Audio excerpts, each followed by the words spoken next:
Ako si Barabas. Isang magsik. Isang mamatay tao.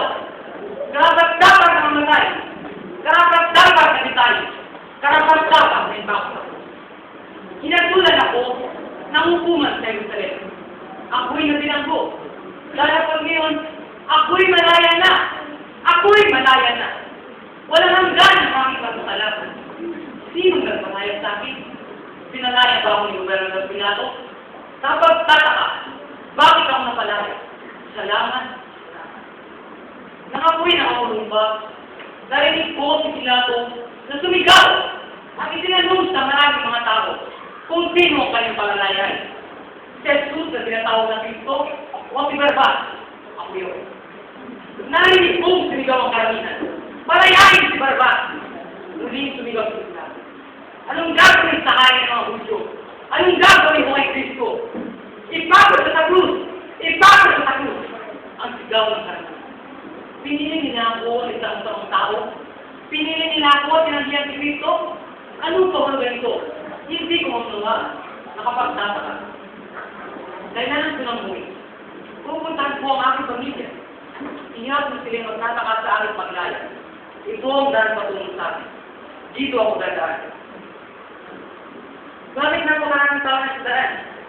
Anong kahulugan ito? Mayroong nakakawal na nakasakay sa bahay. At nakikita ko ang sa lalaking may baksa isang krus na kahoy. Siya'y sumusunod sa mga kawal.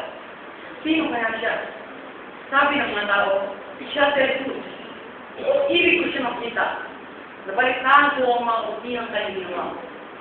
Pinapagaling ang mga sakit. Pinabilat ang mga ulang. Pinalakad ang silay. Pinatayo. Ibig ko siya makita. Lalapit ako sa kanyang nahan. At dadagaw sa kanya. Na makita ko ang kanyang mukha. Siniliptikan mo. Ang kanyang mukha ay napakaan. Isang mukhang walang bakas na kasalanan. May mga babaeng sumusunod sa kanya. Mayroon din mga babaeng sumasamit sa kanyang tabi. Sinabi niya sa kanila, mga anak ng babaeng ng Jerusalem, huwag ninyo akong tangisan. Huwag itangisan ninyo ang mga sarili at ang inyong mga anak. Siya'y tumitingin sa akin.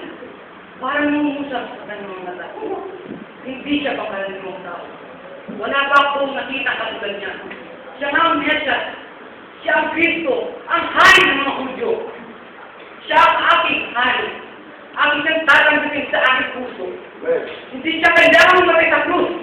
Ako ang kailangang mamatay. Ngunit inako na ang aking mga kasalanan. Ako ang pinalaya. Siya ang nagdusa. Si Jesus, na anak ng Diyos, ikaw ang tagapagligtas. Panginoon, sinasagot ko sa aking buhay. Tumakit mo mga ng kasalanan. Babaguhin mo ang aking buhay. Pag-deliver nila sa amin buhay, huwag ko na ako. Sa kabila na sa mga kasalanan, namatawag sa kanyang mukha. Kung walang katulad, isang ngiti ng pag-ibig. Nabig, dahil sa ng bigat ng aking puso. Nagdaldaho ako ng kapatawaran.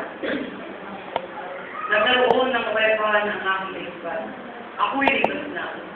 Siya'y namatay ng dahil sa akin. Amen.